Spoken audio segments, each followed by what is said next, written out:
Have you ever felt like you're waiting for life to happen to you? Waiting for success to find you? Waiting for opportunities to fall into your lap? If so, you're not alone. But today, I want to challenge that entire mindset and introduce you to a powerful perspective that has transformed countless lives, including my own. Welcome back to the channel. For those who are new here, we dive deep into Stoicism, personal growth, and the psychology behind creating a meaningful life. And today's topic might be the most important one we've ever covered. We're going to talk about how to force life to work. Now, I know what you might be thinking. Force life to work? That sounds aggressive, maybe even a bit arrogant. But by the end of this video, I think you'll understand that this isn't about fighting against reality. It's about becoming an active participant in creating it. The truth is, most people are passive observers in their own lives. They're waiting for the right moment, the right circumstances, the right people to come along and transform their situation. But I'm here to tell you something that might be uncomfortable to hear. If you think life will work on its own, you are wasting your time. Let me say that again. If you think life will work on its own, you are wasting your time. This insight isn't new. From ancient philosophers to modern-day leaders, the message has been consistent. Life responds to deliberate action, not passive waiting.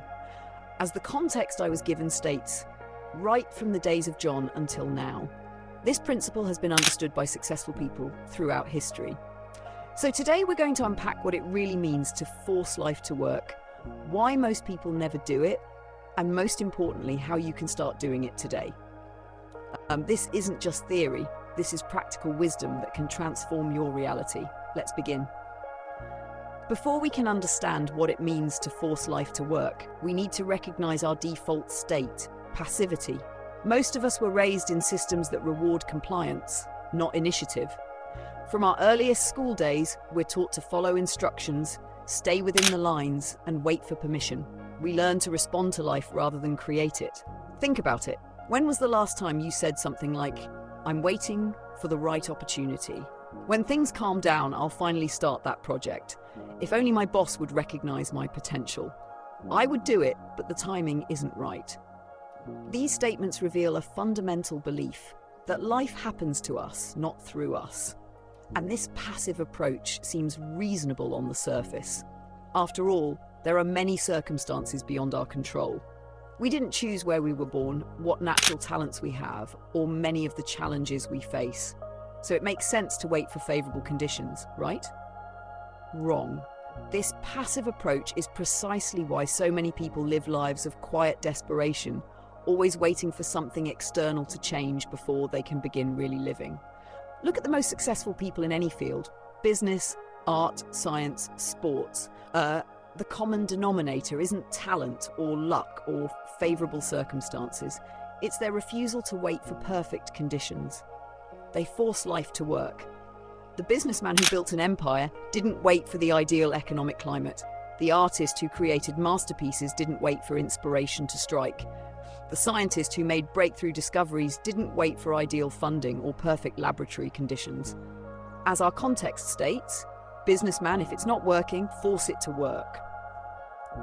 This isn't about denying reality or pretending that challenges don't exist. It's about refusing to use those challenges as an excuse for inaction. Let's talk about the most insidious enemy of progress: excuses. Excuses are the comfortable stories we tell ourselves to justify inaction. They're the mental cushions we create to soften the blow of not pursuing what matters most to us. I don't have enough time. I don't have enough resources. I don't have the right connections. The market is too competitive. I'm too old, young.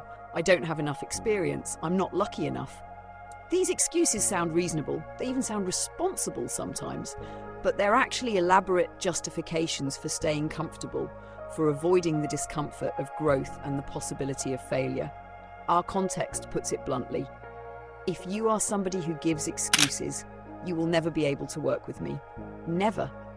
I will be a burden to you. No, you don't come before me and give flimsy excuses. This might sound harsh, but there's profound wisdom here. Excuses are the language of the passive, of those waiting for life to work on its own. And as we've established, that's a waste of time. Think of it this way. Every time you make an excuse, you're handing over your power to something external. You're saying, this circumstance has more control over my life than I do. Is that really true? Or is it just more comfortable to believe? The truth is that for almost every excuse we make, there's someone in worse circumstances achieving more.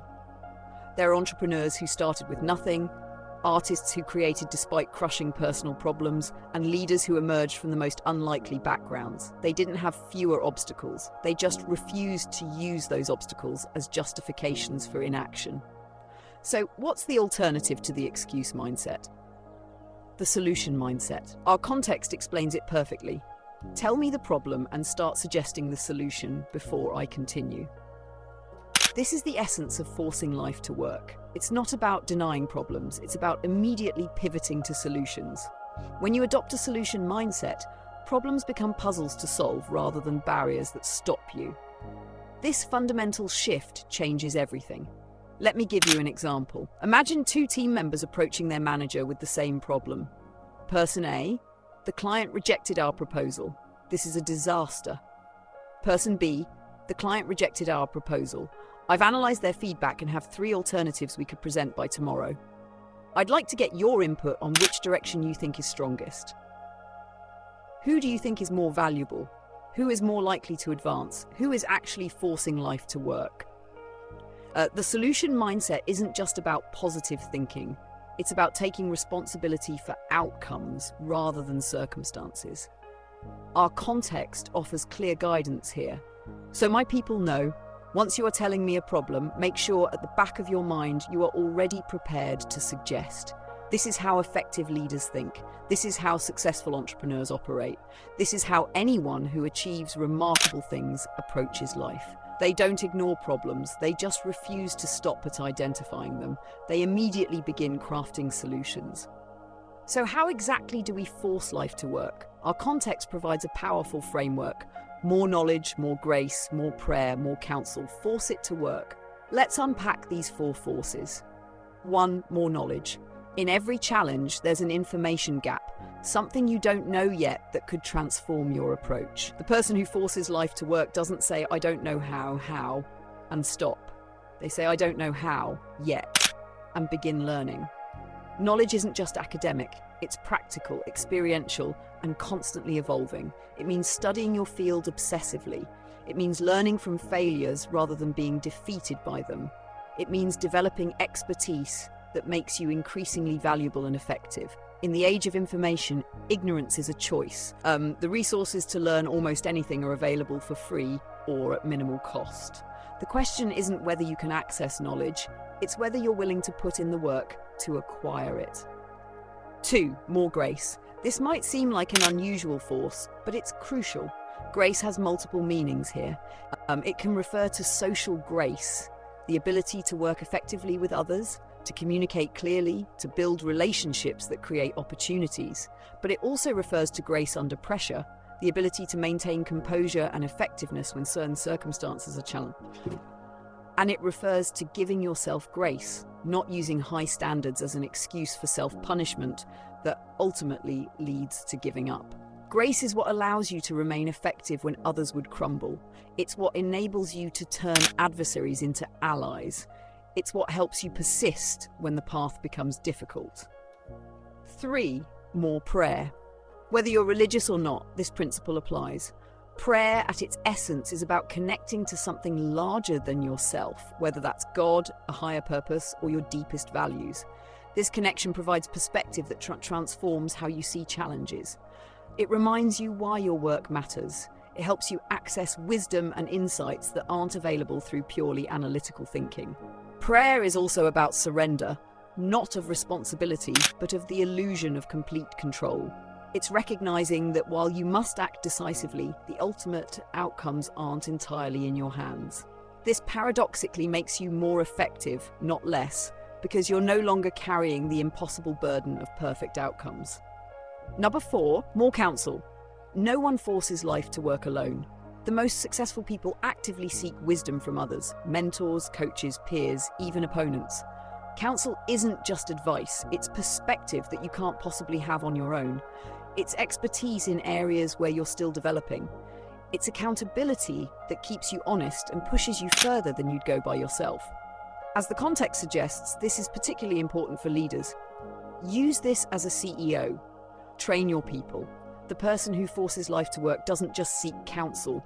They create environments where wisdom is shared and multiplied. These four forces, knowledge, grace, prayer, and counsel, create a framework for turning passive waiting into active creation. They transform life happening to you into life happening through you. The leadership principle. Let's take a moment to focus specifically on leadership, because the principles of forcing life to work are especially crucial for anyone who leads others. Our context offers a powerful insight. Don't promote anybody who is not providing solutions. This single principle can transform an organization. When leaders reward problem identification without solution creation, they build teams of passive observers rather than active creators. Think about the meetings you've attended. How many of them consist primarily of people identifying all the reasons something won't work? How many hours have been wasted listening to elaborate justifications for inaction? Now imagine a different kind of meeting, one where every problem statement is immediately followed by proposed solutions. Imagine a culture where "that won't work because" is always followed by "here's what might work instead." This isn't about ignoring reality or pretending challenges don't exist. It's about refusing to stop at identifying challenges. It's about building a culture of solution creators rather than excuse makers. As a leader, whether you're leading a corporation or simply leading your own life, this principle is transformative. Don't reward, promote, or even tolerate the excuse mindset. Instead, cultivate and celebrate the solution mindset. Now let's get practical. How do you actually implement these principles in your daily life? How do you start forcing life to work today? 1. Audit your language. Start by becoming aware of how you speak about challenges. Do you use phrases like "I can't because" or "the problem is" without following up with solutions? Your language reflects your mindset, but it also shapes it. Begin consciously shifting from problem statements to solution statements. 2. Create a no-excuse zone. Designate specific areas of your life where excuses are simply not permitted. This might be your health routine, your most important project, or your key relationships. In these areas, you commit to finding solutions no matter what obstacles arise. 3. Build a solution team. Surround yourself with people who embody the solution mindset. This doesn't mean yes people who never identify problems. It means people who refuse to stop at problem identification, who naturally pivot to solution creation. 4. Practice immediate response. When you encounter an obstacle, give yourself a time limit for frustration or disappointment. Maybe it's 5 minutes, maybe it's an hour. But after that time has passed, you must shift to solution mode. What's your next move? What can you control? What resources can you leverage? 5. Keep a solution journal. Document the challenges you face and the solutions you implement. Over time, this creates a personal playbook of strategies that work for your specific situation. It also builds confidence as you see tangible evidence of your ability to overcome obstacles. 6. Set unreasonable goals. Sometimes we need to put ourselves in situations where success isn't guaranteed, where we'll have to grow, learn, and force things to work. Set goals ambitious enough that they can't be achieved through your current knowledge, skills, or resources. This creates the necessary pressure to develop new approaches. 7. Celebrate solution finding. When you successfully navigate an obstacle, take time to acknowledge it. This builds the neural pathways that make the solution mindset more natural over time. Don't just celebrate the achievement, celebrate the process that got you there. 8. Challenge limiting beliefs. Most excuses are rooted in limiting beliefs, assumptions about what's possible for someone like you. Challenge these beliefs directly, find counterexamples, experiment to see if these truths are actually just untested assumptions. And 9. Learn from solution masters. Study people who excel at forcing life to work. This could be historical figures, current leaders in your field, or simply people in your personal life who consistently create results regardless of circumstances. 10. Develop specialized knowledge. In your specific field or life situation, what knowledge would make you dramatically more effective? Invest disproportionately in developing that knowledge. Remember, in the context we're working with, more knowledge is the first force mentioned. These practical steps aren't one-time actions, they're ongoing practices that gradually transform your default response to obstacles. Over time, forcing life to work becomes your natural approach, rather than something you have to consciously implement. The inner game. So far, we've focused primarily on external actions, what you do when faced with obstacles.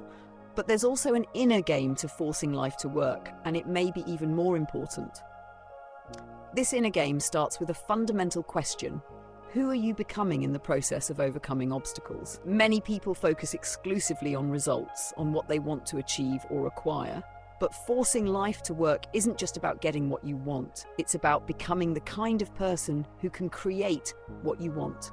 This is where Stoicism offers profound wisdom. The Stoics understood that external circumstances are often beyond our control, but our responses to those circumstances are always within our control. And through our responses, we shape who we become.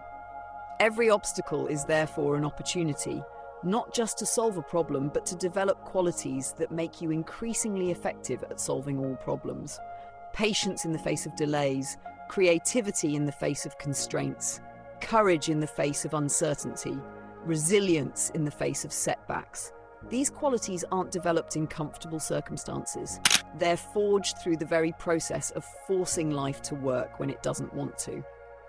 This perspective transforms how you view obstacles. They're no longer just barriers to what you want. They're the raw material from which you craft who you're becoming. And who you're becoming ultimately determines what you can create and achieve. Now let's address something important. When you commit to forcing life to work, you will face resistance, both external and internal. Externally, you'll encounter people who are committed to the passive approach. They'll call you unrealistic. They'll point out all the reasons your solutions won't work. They'll try to pull you back into the comfortable realm of excuses and justifications. Our context addresses this directly. No, you don't come before me and give flimsy excuses. You'll need this kind of boundary with people who want to drag you into their passive worldview. But the internal resistance is even more challenging. You'll face doubt, fear, and the temptation to return to passivity. You'll question whether you're capable of forcing life to work in your specific circumstances. This is where commitment trumps motivation. Motivation is a feeling, and feelings fluctuate. Commitment is a decision that remains constant, regardless of how you feel in any given moment. When you commit to forcing life to work, you're deciding in advance that excuses are not an option, that you will find a way through, over, under, or around whatever obstacles arise. This commitment doesn't guarantee immediate success. It guarantees continued action in the direction of success, regardless of temporary setbacks or failures. Before we continue, it's important to address the ethical dimension of forcing life to work.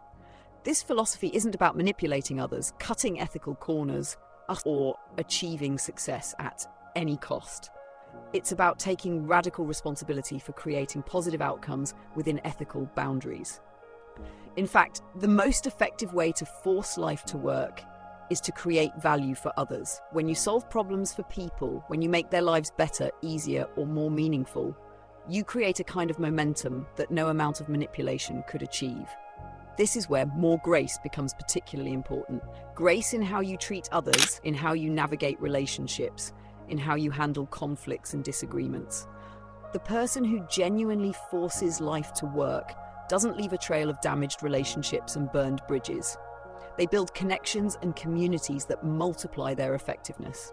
Think of it this way.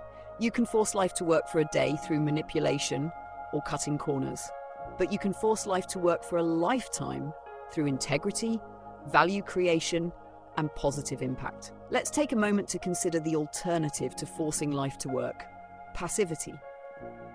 What does a passive approach to life actually cost? Far more than most people realize. First, there's the opportunity cost, all the experiences, achievements, and growth that never materialize because you're waiting for perfect conditions rather than creating them. Then there's the psychological cost. Passive waiting creates a sense of helplessness and victimhood that gradually erodes your sense of agency and self-respect. There's also the relationship cost. Passive people tend to become increasingly resentful of those who actively create results. This resentment poisons relationships and further reinforces isolation. And finally, there's the legacy cost.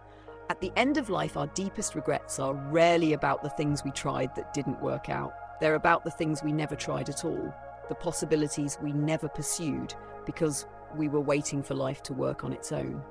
When viewed in this light, forcing life to work isn't just a strategy for achievement, it's a fundamental approach to living that prevents the slow tragedy of unrealized potential. One of the most powerful aspects of forcing life to work is the compound effect it creates over time. When you consistently apply the four forces, more knowledge, more grace, more prayer, more counsel, and maintain a solution mindset rather than an excuse mindset, you don't just solve individual problems, you create an upward spiral of increasing effectiveness. The knowledge you gain solving one problem becomes applicable to future challenges. The relationships you build through leading with solutions open doors to new opportunities. The inner qualities you develop through persisting in difficult circumstances make you increasingly resilient. This creates a kind of momentum that passive waiting can never produce. Each obstacle you overcome equips you to handle larger obstacles. Each solution you create builds your capacity to create more complex solutions. Our context hinted at this when it said, train your people.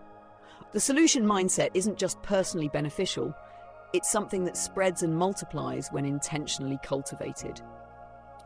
This compound effect explains why some people seem to accomplish exponentially more than others, even when their starting points were similar. It's not that they never faced obstacles, it's that each obstacle they overcame made them exponentially more capable of overcoming future obstacles. Let's look at some practical examples of forcing life to work in different contexts. 1. Career advancement. Imagine you're passed over for a promotion you felt you deserved. The passive approach is to feel resentful, complain to colleagues, or simply wait for your contribution to be recognized eventually. The force it to work approach? First, seek counsel. Perhaps asking your supervisor what specific skills or experiences would make you a stronger candidate next time. Then increase your knowledge by developing those specific skills. Apply grace by maintaining positive relationships rather than harboring resentment. And connect to your deeper purpose through prayer or reflection, remembering why this work matters to you beyond advancement. 2. Entrepreneurship. Your new business isn't growing as quickly as you projected. The passive approach is to blame the economy, the market, or bad luck. The force it to work approach, analyze exactly where the business is underperforming. Is it lead generation, conversion, retention? Then seek specific knowledge to address that weakness. Find counsel from mentors or advisors who have overcome similar challenges. Apply grace in how you communicate with team members who might be discouraged. And connect to your founding vision through prayer or reflection, tapping into the passion that led you to start this venture. 3. Personal health. You've tried several approaches to improving your health, but haven't seen the results you want. The passive approach is to blame genetics, lack of time, or past failures. The force it to work approach? Gain specific knowledge about what approaches might work better for your unique body and circumstances. Seek counsel from health professionals who can provide personalized guidance. Apply grace by not using setbacks as reasons to abandon your efforts, and connect to your deeper motivation through prayer or reflection. Why does your health matter to you and those you love? 4. Relationship challenges. An important relationship is struggling. The passive approach is to hope things improve naturally, or to focus exclusively on how the other person needs to change. The force it to work approach? Gain knowledge about effective communication and relationship dynamics. Seek counsel from trusted advisors or professionals who can offer perspective. Apply grace by focusing on understanding rather than proving you're right. And connect to your deeper values through prayer or reflection, remembering why this relationship matters enough to work through challenges. In each of these cases, the circumstances don't determine the outcome. Your response to the circumstances does. And that response either reflects a passive waiting approach or an active forcing life to work approach. Now, let's address some common objections to this philosophy. Isn't forcing life to work just toxic positivity or denial of reality? No, this approach doesn't deny problems or challenges. It simply refuses to stop at identifying them. As our context stated, tell me the problem and start suggesting the solution. This acknowledges that problems exist. It just doesn't grant them the power to become permanent barriers. Some circumstances really are beyond our control. Isn't it healthier to accept that? Yes, many circumstances are beyond our control. The Stoics were right about this. But our responses to those circumstances are always within our control. Forcing life to work doesn't mean controlling every variable. It means taking maximum responsibility for what you can control while not being paralyzed by what you can't. Not everyone has the same resources or opportunities. Isn't this approach privileged? It's true that people start from different places with different advantages and disadvantages, but the alternative to forcing life to work, passive waiting, serves no one, regardless of their starting point. In fact, those with fewer initial advantages have even more to gain from refusing to let circumstances dictate their outcomes. Doesn't this create unnecessary pressure and potential burnout? Forcing life to work doesn't mean working yourself to exhaustion or ignoring your well-being. Remember that more grace is one of the 4 forces. This includes grace toward yourself, recognizing your humanity and limitations while still refusing to use them as excuses for inaction. These objections reveal something important. Forcing life to work isn't about denying complexity or difficulty. It's about responding to complexity and difficulty with agency rather than passivity.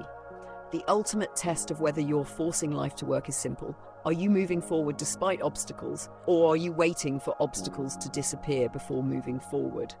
Our context put it bluntly, if you think life will work on its own, you are wasting your time. This statement challenges the comfortable myth that if we just wait long enough, the stars will align and progress will become easy.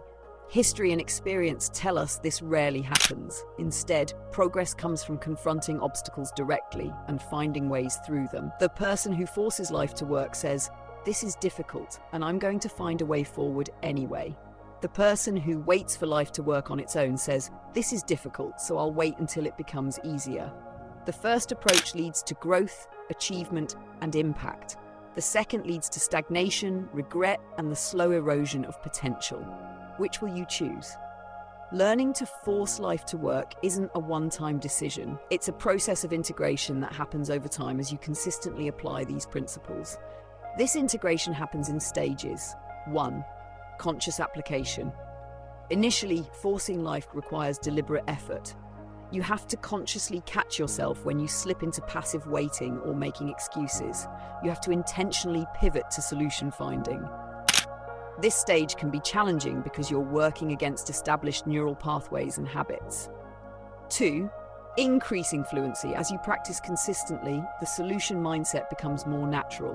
You find yourself automatically asking, "How can I make this work?" rather than, "Why isn't this working?" Your mental and emotional energy shifts from justifying inaction to creating action. 3. Identity integration. Eventually, forcing life to work becomes part of your identity. Not just something you do, but a reflection of who you are.